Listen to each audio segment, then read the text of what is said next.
സത്യമാണോ വിച്ചു? അതോ നീയും എന്നെ വെറുതെ?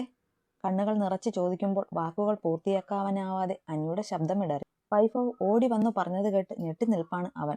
സത്യമാണ് ഏട്ടാ, ഞാൻ ദേ ഇപ്പോൾ സേതു അച്ഛനെ വിളിച്ചതേയുള്ളൂ. ചൈത്രയായിട്ട് എടുത്ത തീരുമാനമാണെന്ന് അച്ഛൻ പറഞ്ഞു. വൈഭവ് അനിയുടെ തോളിൽ പിടിച്ചു പറഞ്ഞതും അടുത്ത നിമിഷം അനി അവനെ ഇറുകെ പുണർന്നു. അവന്റെ ഉള്ളിലെ വേദനയാലോ സന്തോഷം കൊണ്ടോ അനിയന്റെ തോളിൽ മുഖം പൂഴ്ത്തി കരഞ്ഞു അവൻ.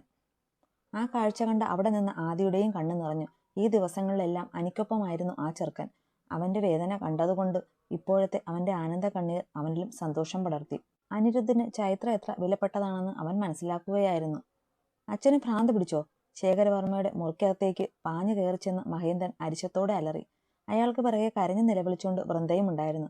മുത്തശ്ശനും മുത്തശ്ശിയും കൂടി അനിയുടെ കല്യാണക്കാരൻ സേതുവുമായി സംസാരിക്കാൻ നവസിലേക്ക് പോകാൻ തുടങ്ങുകയായിരുന്നു. 10-20 കൊല്ലം മുന്നേ എനിക്കൊരു ഭ്രാന്ത് പിടിച്ചിരുന്നു. സ്വന്തം മക്കൾ കാരണം. ആ ഭ്രാന്ത് ഇതുവരെ പോകാത്തത് കൊണ്ട് പുതിയത് ഇതുവരെ പിടിച്ചിട്ടില്ല. പുച്ഛത്തോടെ ചിരിച്ചുകൊണ്ട് ശേഖരൻ മകനോട് പറഞ്ഞു. ഉണ്ണിയുടെ താളത്തിന് തുള്ളി വീണ്ടും അനിയുടെയും ചൈത്രയുടെയും കല്യാണം ഉറപ്പിക്കാൻ പോവുകയാണെന്നോ ഞാൻ ചോദിച്ചേ? അതെ.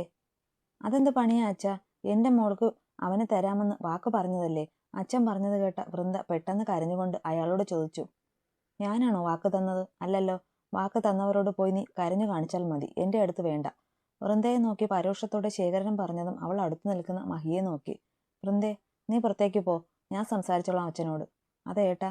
മഹി പറഞ്ഞത് കേട്ട് വൃന്ദ തിരിച്ച് എന്തോ പറയാനാഞ്ഞതും മഹി കൂർപ്പിച്ചൊരു നോട്ടം നോക്കി. അത് കണ്ട വൃന്ദ പിന്നൊന്നും മിണ്ടാതെ പയ്യെ റൂമിൽ നിന്നിറങ്ങിപ്പോയി. അപ്പോഴേക്കും മുത്തശ്ശിയും മുറിയിലേക്ക് വന്നിരുന്നു. ശരി, സമ്മതിച്ചു. വൃന്ദയ്ക്ക് വാക്ക് കൊടുത്തത് ഞാനാണ്. അതിന്റെ കാരണവും അച്ഛനോട് ഞാൻ പറഞ്ഞിരുന്നല്ലോ. എന്നിട്ടും ഈ മാരേജ് മുന്നോട്ട് പ്രൊസീഡ് ചെയ്തത് ശരിയായില്ല അച്ഛാ. മഹി, നീ പറഞ്ഞത് വിശ്വസിക്കാഞ്ഞിട്ടല്ല. ഞാനിപ്പോൾ ഇതിലൊന്നേ നോക്കിയുള്ളൂ, എൻ്റെ കൊച്ചുമക്കളുടെ ഇഷ്ടം. ഒരിക്കൽ എൻ്റെ മക്കളുടെ വാക്ക് കേട്ട് ആകെയുള്ള മകളുടെ ഇഷ്ടം വേണ്ടാന്ന് വെച്ചതിൻ്റെ പാവം ഇപ്പോഴും കിടക്കുക എൻ്റെ ഉള്ളിൽ. അതിൻ്റെ ബാക്കി പത്രം പോലെ ഈ വീടിൻ്റെ 4 ചുവരുകൾക്കുള്ളിൽ ജീവിക്കുന്ന ഒരു രക്തസാക്ഷിയെ നീയും കാണുന്നുണ്ടല്ലോ അല്ലേ നിന്റെ കുഞ്ഞു പെങ്ങളെ? ചുവന്ന മുഖത്തോടെ ദേഷ്യത്തിൽ അത് ചോദിക്കുമ്പോൾ ശേഖരവർമ്മയുടെ ശബ്ദം വല്ലാതെ ഇടറിയിരുന്നു. അത് കേൾക്കെ മഹിയുടെ മുഖം താഴ്ന്നു. അംബികാമ്മ നിറകണ്ണുകൾ നേരിയതിൻ്റെ തുമ്പിൽ തുടച്ചു. ഈ കാര്യത്തിൽ ഇനിയൊരു ചർച്ചയല്ല മഹി. അനിയുടെ ഇഷ്ടമാ. ഉണ്ണിയുടെ തീരുമാനം പോലെ ഞാൻ നടത്തും. കുറച്ച് ദേഷ്യത്തിൽ അത് പറഞ്ഞു തീർന്നതും വാ പൊത്തി വല്ലാതെ ചുമച്ചു മുത്തച്ഛൻ. അച്ഛാ! മഹി ഓടിച്ചെന്നയാളെ പിടിച്ചു. അയ്യോ, എന്താ പറ്റിയേ? അംബികാമ്മ വെപ്രാളത്തോടെ മുത്തശ്ശനെ പിടിച്ചു നെഞ്ചു തിരുമാൻ തുടങ്ങി. അംബികേ, ഇത്തിരി വെള്ളം, നിനക്ക് വെള്ളം വേണം. ബന്ധപ്പെട്ട് അയാൾ പറഞ്ഞത് മുത്തശ്ശി വേഗം വെള്ളമെടുക്കാനായി മുറിക്ക് പുറത്തേക്ക് ഓടി. അപ്പോൾ ശേഖരൻ തൻ്റെ വാ പൊത്തിപ്പിടിച്ചിരുന്ന കൈ മാറ്റിയതും വായിൽ നിന്നും കട്ടച്ചോര പുറത്തേക്ക് ഒഴുകി. അച്ഛാ! അത് കണ്ട മഹി പരിഭ്രമത്തോടെ വിളിച്ചതും. പയ്യെ, ഒച്ച വെക്കണ്ട, അമ്മ അറിയും. നീ ആ മേശപ്പുറത്തെ അകത്തെ ഡ്രോ തുറക്ക്, അതിൽ കോട്ടണും മരുന്നുമുണ്ട്. കട്ടിലേക്ക് ഇരുന്നുകൊണ്ട് അയാൾ പറഞ്ഞതും മഹി വേഗം മേശയുടെ ഡ്രോ തുറന്ന് കോട്ടൺ എടുത്ത് അച്ഛൻ്റെ കയ്യിലേക്ക് കൊടുത്തു. ശേഖരൻ വേഗം വായും മുഖവുമൊക്കെ തൂത്തതും മുത്തശ്ശി വെള്ളവും കൊണ്ട് ഓടി വന്നു.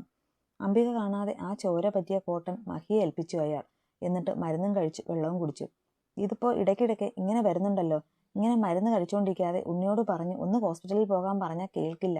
ശേഖരന്റെ നെഞ്ചു തടവി ആകുലതയോടെ അംബിക പറഞ്ഞു. ഏയ്, അത്രയ്ക്കൊന്നുമില്ലടി, എനിക്ക് കുഴപ്പമൊന്നുമില്ല. ഇവനോട് ഉച്ചത്തിൽ സംസാരിച്ചപ്പോൾ ഒന്ന് ശ്വാസം മുട്ടി, അത്രയേ ഉള്ളൂ. നീ വിഷമിക്കാതെ. നമുക്കെന്നാ യാത്ര മാറ്റി വെച്ചാലോ? ഏയ്, അതൊന്നും വേണ്ട. ഒരു നല്ല കാര്യമാണ്, ഇറങ്ങിയത് മുടക്കേണ്ട. അപശകുനമാവും. നീ വാ, നമുക്കിപ്പോൾ തന്നെ പോകാം എന്നും പറഞ്ഞ് എഴുന്നേറ്റ് തൻ്റെ മേൽമുണ്ടെടുത്ത് തോളത്തേക്കിട്ടു മുന്നോട്ട് നടന്ന് മുത്തശ്ശൻ. മഹി ഒന്ന് നോക്കിയിട്ട് അയാൾക്ക് പുറകെ മുത്തശ്ശനും പോയി. അച്ഛൻ്റെ അവസ്ഥ കണ്ടുകൂടി തളർന്ന മനസ്സോടെ മഹി അവിടെ കട്ടിലേക്ക് ഇരുന്നു. നവസിന് താഴെയായുള്ള ബീച്ചിന്റെ സൈഡിലേക്ക് വൈഭവിന്റെ കാർ നിർത്തി. അകത്തിരുന്ന് മുന്നിലേക്ക് നോക്കിയതും അവൻ കണ്ടിരുന്നു പാറക്കൂട്ടത്തിനരികെ കടൽ നോക്കി നിൽക്കുന്ന പെണ്ണിനെ. എന്തിനായിരിക്കും ചൈത്ര തന്നെ ഒറ്റയ്ക്ക് കാണണമെന്ന് പറഞ്ഞത് അവൻ ഉള്ളിൽ ഓർത്തു. രാവിലെ വീട്ടിൽ നിന്ന് ഇറങ്ങുമ്പോഴാണ് ചൈത്രയുടെ മെസ്സേജ് വന്നത്. വൈകുന്നേരം വന്ന് ഒറ്റയ്ക്ക് കാണണം, സംസാരിക്കണമെന്നും പറഞ്ഞു. ഒരു ദീർഘനിശ്വാസം എടുത്തിട്ട് കോ ഡ്രൈവിംഗ് സീറ്റിൽ വെച്ച ഫയൽ എടുത്തുകൊണ്ട് കാറിൽ നിന്നിറങ്ങി അവൻ. അവൾക്കടുത്തേക്ക് നടങ്ങുമ്പോൾ സന്തോഷം സഹിക്കാനാവാതെ നടക്കുന്ന തൻ്റെ ഏട്ടൻ്റെ മുഖമായിരുന്നു അവൻ്റെ ഉള്ളിൽ. ചൈത്ര! പിറകിലായി ചെന്നു നിന്ന് അവൻ വിളിച്ചതും അവൾ തിരിഞ്ഞു നോക്കി. എന്താ കാണണമെന്ന് പറഞ്ഞേ? കാണണമെന്ന് മാത്രമല്ലല്ലോ പറഞ്ഞേ, ഞാൻ ചോദിച്ചത് ഡോക്ടർ കൊണ്ടുവന്നോ? അവന് അഭിമുഖമായി നിന്ന് അവൾ ചോദിച്ചതും കയ്യിലെ ഫയൽ വൈഭവ് അവൾക്ക് നേരെ നീട്ടി. ചൈത്ര അത് വാങ്ങി തുറന്നു. കയ്യിലെ എഗ്രിമെന്റ് പേപ്പറിലൂടെ കണ്ണുകൾ ഓടിച്ചു. അത് ഒറിജിനലാണ്, അവളുടെ നോട്ടം കണ്ട വൈഭവ് പറഞ്ഞു. അല്ലെന്ന് ഞാൻ പറഞ്ഞില്ലല്ലോ.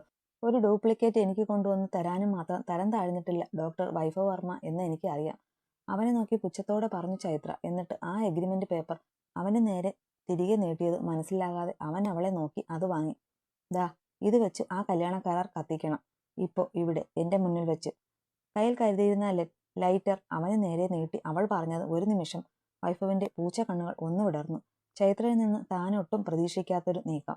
അവന്റെ ഉള്ളിൽ ഒരു ചിരി വന്നെങ്കിലും അത് പുറത്ത് കാണിക്കാതെ ചൈത്രയുടെ കയ്യിൽ നിന്ന് ആ ലെറ്റർ വാങ്ങി വൈഭവും. എന്നിട്ട് അവളെ തന്നെ നോക്കിക്കൊണ്ട് കയ്യിലിരുന്ന ആ കോൺട്രാക്ട് പേപ്പർ കത്തിച്ചു. കറുത്ത ചാരമായി താഴേക്ക് വീണ ആ പൊടി കണ്ട് ചൈത്രയുടെ കണ്ണിൽ സന്തോഷം പൊടിഞ്ഞു. പറഞ്ഞറിയിക്കാൻ പറ്റാത്ത ഒരു സംതൃപ്തി. എന്റെ ഏട്ടനെ വിവാഹം ചെയ്യാൻ ഇങ്ങനെയൊന്നും ആവശ്യപ്പെടേണ്ട കാര്യമുണ്ടായിരുന്നോ ചൈത്ര? കൈകൾ ഒന്ന് തട്ടി തൂത്തുകൊണ്ട് വൈഭവ് ചോദിച്ചു. വർക്ക് എത്തിക്സ് എന്നത് മറന്ന് സ്വന്തം കാര്യം നേടാൻ വേണ്ടി ഒരു ജീവൻ മുന്നിൽ വെച്ച് വിലപേശിയ ഡോക്ടറാണോ എന്നെ പഠിപ്പിക്കാൻ പോകുന്നത്? അവൻ ചോദിച്ചതിന് പുറമെ പുച്ഛത്തോടെയുള്ള ചൈത്രയുടെ മറു ചോദ്യം വന്നു. നിങ്ങളെപ്പോലുള്ള ആൾക്ക് സ്വപ്നം പോലും കാണാൻ കഴിയാത്ത പെൺകുട്ടിയാ എൻ്റെ ശിവ. അവളെ ജീവിത പങ്കാളിയായി കിട്ടാനുള്ള ഒരു യോഗ്യത നിങ്ങൾക്കില്ലെന്ന് എനിക്കറിയാം. വിറയ്ക്കുന്ന മുഖത്തോടെ ദേഷ്യത്തിൽ വൈഭവനെ നോക്കി ചോദിക്കുമ്പോൾ ചൈത്രയുടെ ഉള്ളിൽ താൻ കണ്ട കാഴ്ചയായിരുന്നു.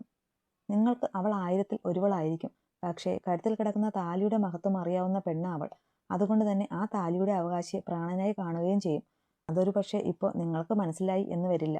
പിന്നെ വൈഭവ് ഇപ്പോൾ ചോദിച്ചില്ലേ, നിങ്ങളുടെ ചേട്ടനെ വിവാഹം ചെയ്യാൻ ഞാൻ ഇങ്ങനെയൊന്ന് ആവശ്യപ്പെട്ടത് എന്തിനാണെന്ന്?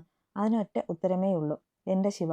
അവൾ അന്ന് നിങ്ങളുടെ വാക്കിന് പുറത്ത് ഒരു പെണ്ണും തയ്യാറാവാത്ത കാര്യത്തിന് സമ്മതിച്ചത് ഞങ്ങളെപ്പോലെ ആർക്കും വേണ്ടാത്ത കുറച്ചു പേർക്ക് വേണ്ടിയാ. അപ്പോ അവളുടെ ജീവിതം സംരക്ഷിക്കാൻ സുരക്ഷിതമാണെന്ന് എനിക്ക് ബോധ്യമാകാൻ ഇത്രയെങ്കിലും ഞാൻ ചെയ്യണം. താനൊരു കരാർക്കാരിയാണെന്ന് ആ പെണ്ണിന് ഒരിക്കലും ഇനി തോന്നിക്കൂടാ. എനിക്ക് പറഞ്ഞതും ചൈത്രയുടെ കണ്ണുകൾ നിറഞ്ഞു. ഒരു നിമിഷം വൈഭവിന്റെ തല കുനിഞ്ഞു. ചൈത്രയ്ക്ക് തന്നെപ്പറ്റി അറിയാമെന്ന് അവന് മനസ്സിലായി. അവനെ ഒന്ന് നോക്കിയിട്ട് ചൈത്ര തിരികെ നടക്കാൻ തുടങ്ങിയതും, അപ്പോ ചൈത്ര മാണിക്യമംഗലത്തേക്ക് വരുന്നത് എന്നെ നന്നാക്കാനാണോ? തിരിഞ്ഞു നടക്കുന്നവളെ നോക്കി ചുണ്ടിൽ വിരിഞ്ഞ പരിഹാസ ചിരിയോടെ അവൻ ചോദിച്ചതും ചൈത്ര ഒന്ന് നിന്നു. അവന് നേരെ തിരിഞ്ഞു. നിങ്ങളെ നന്നാക്കാനോ? ഞാനോ? അതിന്റെ ആവശ്യം എനിക്കില്ല വൈഭവ്. അതിന് ഏറ്റവും അനുയോജ്യമായ കൂട്ട തനിക്ക് കിട്ടിയിരിക്കുന്നത്. ചീത്തയാണെന്ന് സ്വയം വിശ്വസിക്കുന്നുണ്ടെങ്കിൽ നിങ്ങളെ നേരെയാക്കാൻ അവൾ ശിവാമി തന്നെ ധാരാളമാ. അവിടെ ചൈത്രയുടെ പങ്കിന്റെ ആവശ്യം വേണ്ട. അമർഷത്തോടെ അവനെ നോക്കി പറഞ്ഞിട്ട് ചൈത്ര വെട്ടിത്തിരിഞ്ഞു നടന്നു. അനിരുദ്ധനോടുള്ളതുപോലെ തന്നൊരു വെറുപ്പ് വൈഭവിനോടും തോന്നി തുടങ്ങിയിരുന്നു ചൈത്രയ്ക്ക്. അവൾ പോയതും നിലത്തിരിക്കുന്ന ആ പേപ്പർ കഷ്ണത്തിലേക്ക് അവന്റെ പൂച്ച കണ്ണുകൾ ചെന്നു. കത്താതെ കിടക്കുന്ന ആ ഭാഗത്ത് തെളിഞ്ഞത് ശിവയുടെ സൈനായിരുന്നു. ശിവാമി, നിന്റെ ചിത്തു പറഞ്ഞതൊക്കെ ശരി തന്നെ. എന്നാൽ നന്നാവാൻ എനിക്കൊരു ഉദ്ദേശവുമില്ലെന്ന് നിനക്ക് നന്നായി അറിയാലോ പെണ്ണെ. പക്ഷേ ഒന്ന് ചൈത്രയ്ക്ക് തെറ്റി. നീ എനിക്ക് 1000-ൽ ഒന്നാണ് എന്നത് ശരിയാവും. പക്ഷേ നിനക്കപ്പുറം ഇനി ഒരുത്തിയും ഈ വൈഭവിനില്ലെന്ന്. ചുണ്ടിൽ വിരിഞ്ഞ ചിരിയോടെ അവൻ പറയുമ്പോൾ ഉള്ളിൽ മുഴുവൻ ഒരു ഉണ്ടകണ്ണിയായിരുന്നു. എന്തിനും ഏതിനും അവന് മുന്നിൽ വീറോടെ നിൽക്കുന്ന ഒരു കാന്താരി പെണ്ണ്. അന്ന് വൈകിട്ട് തറവാട്ടിൽ കല്യാണ ചർച്ച നടക്കുകയാണ്. വരുന്ന ഞായറാഴ്ച കുടുംബക്ഷേത്രത്തിൽ വെച്ചാണ് കല്യാണം. ഇനി 3 ദിവസമേ ഉള്ളൂ. മുത്തശ്ശിക്കൊപ്പം മുറിയിലാണ് അപ്പവും ആദിയും ശിവയും. ആളും ആരവങ്ങളും ഒന്നുമില്ലാതെ ഒരു താലികെട്ട് അത്രയും മതിയെന്ന് അനി പറഞ്ഞതും പിള്ളേർ രണ്ടും അതതെടുത്ത് നിൽക്കുവാണ്. കുഞ്ഞേട്ടൻ്റെ കല്യാണമോ ആരെയും അറിയിക്കാതെ ധൃതിപിടിച്ചു നടത്തി. ഒന്ന് ചെത്താൻ കൂടി പറ്റിയില്ല. അതുകൊണ്ട് വല്യേട്ടൻ്റെ കല്യാണം അങ്ങനെ നടത്താൻ ഞങ്ങൾ സമ്മതിക്കില്ല. അല്ലേ ആദി? അത് അത്രയേ ഉള്ളൂ. ഓടിപ്പിടിച്ച് ചെറിയ താലി കെട്ടാൻ ഇത് കള്ള കല്യാണമോ ഒളിച്ചോട്ടമോ ഒന്നുമല്ലല്ലോ. അതുകൊണ്ട് കുഞ്ഞു പരിപാടിയാക്കാൻ ഞങ്ങൾ സമ്മതിക്കില്ല. അപ്പവും ആദിയും കൂടി വാശി പിടിച്ചു. നടക്കില്ല കുട്ടികളെ. നിങ്ങളുടെ ചേട്ടന്മാരുടെ സ്വഭാവം നിങ്ങൾക്കറിയാമല്ലോ. അവർ പറയുന്നതിനപ്പുറം പോയാൽ ഏട്ടനും അനിയനും കൂടി ഈ വീടെടുത്ത് തിരിച്ചു വെക്കും. അതുകൊണ്ട് അവർ പറഞ്ഞതുപോലെ മതി. മുത്തശ്ശി തീർപ്പ് പറഞ്ഞതും അപ്പു ചുണ്ടു പുലർത്തി അടുത്തിരുന്ന ശിവയെ നോക്കി. ഏട്ടത്തിയമ്മേ പ്ലീസ്, നിങ്ങളുടെ ഇങ്ങനെയായി ഒരു നല്ല ഫംഗ്ഷനെങ്കിലും വെച്ച് എല്ലാവരെയും ഒന്ന് അറിയിക്കാൻ പറ ഏട്ടത്തിയമ്മേ.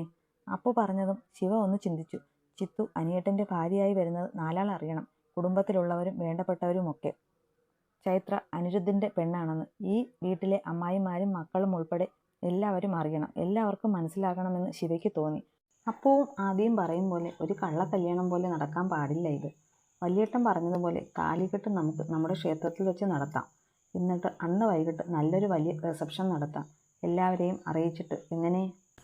സൂപ്പർ ഏട്ടത്തി, അത് പൊളി.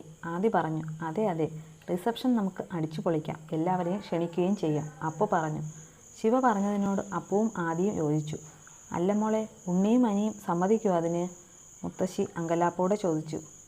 അവർ അറിയണ്ട മുത്തശ്ശി, ഇത് നമുക്കിടയിൽ മാത്രം നിൽക്കുന്ന ഒരു സീക്രട്ട്. അത് മതി. കാര്യങ്ങളൊക്കെ സിദ്ധുവേട്ടൻ വഴി നമുക്ക് സെറ്റ് ചെയ്യാം. അപ്പോൾ ആ സമയം അറിഞ്ഞാൽ മതി അവർ 2 ആളും. പോരെ? ശിവ പറഞ്ഞതും അപ്പവും ആദിയും സന്തോഷത്തോടെ തലയാട്ടി. മുത്തശ്ശിയും ഓക്കെ പറഞ്ഞു. അപ്പോഴേക്കും വൈഭവിൻ്റെ കാർ മുറ്റത്ത് വന്നു നിന്ന ശബ്ദം കേട്ട് ശിവയുടെ മിഴികൾ ഒരു നിമിഷം പുറത്തേക്ക് നീണ്ടു. മോളെ, വീട്ടിൽ പോകുന്ന കാര്യം പറഞ്ഞിരുന്നോ നീ? മുത്തശ്ശി ചോദിച്ചതും ശിവ ഇല്ലെന്ന് തലയാട്ടി.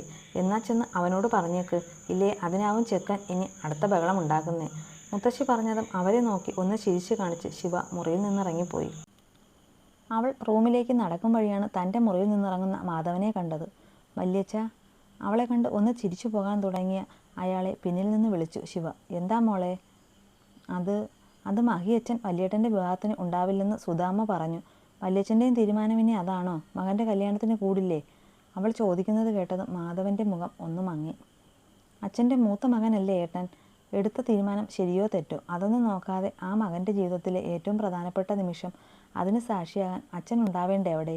ശിവ വീണ്ടും പറഞ്ഞു. ഇഷ്ടക്കുറവ് ഒന്നുമില്ല മോളെ, മക്കളുടെ സന്തോഷം തന്നെയാ എനിക്കുമുള്ളൂ. പക്ഷേ മഹി, എന്നേക്കാൾ അപ്പുറം എൻ്റെ മക്കൾക്ക് അച്ഛനായത് അവനാ.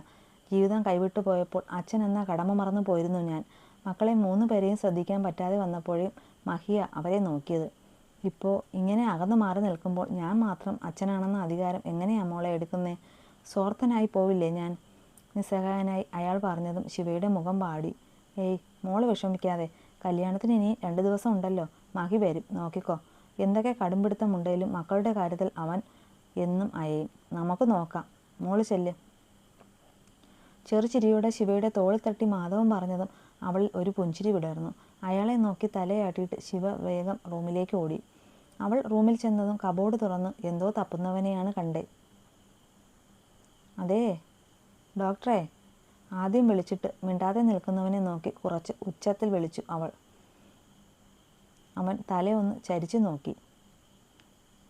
ഞാൻ നാളെ രാവിലെ വീട്ടിൽ പോവുക. കല്യാണം വരെ വീട്ടിൽ നിൽക്കാമെന്ന് ഓർത്തു. ഇനി താലികെട്ടിന് ക്ഷേത്രത്തിലേക്ക് വരാം. അവൾ പറഞ്ഞത് കേട്ടതും അലസമായി ഒന്ന് മൂളി വീണ്ടും അലമാരയ്ക്കുള്ളിലേക്ക് നോട്ടമിട്ടു വൈഭവ്. ശിവയുടെ ചുണ്ടൊന്ന് കൂർത്തു. പോകണ്ട എന്ന് അവൻ പറയുമെന്ന് അവൾ ചുമ്മാതെയാണേലും ഓർത്തിരുന്നു. പെട്ടെന്ന് ഒരു നിമിഷം അവനെ ഒന്ന് നോക്കി. ചിത്തു കല്യാണത്തിന് സമ്മതിച്ചപ്പോൾ മുതൽ നല്ല സന്തോഷത്തിലായിരുന്നു.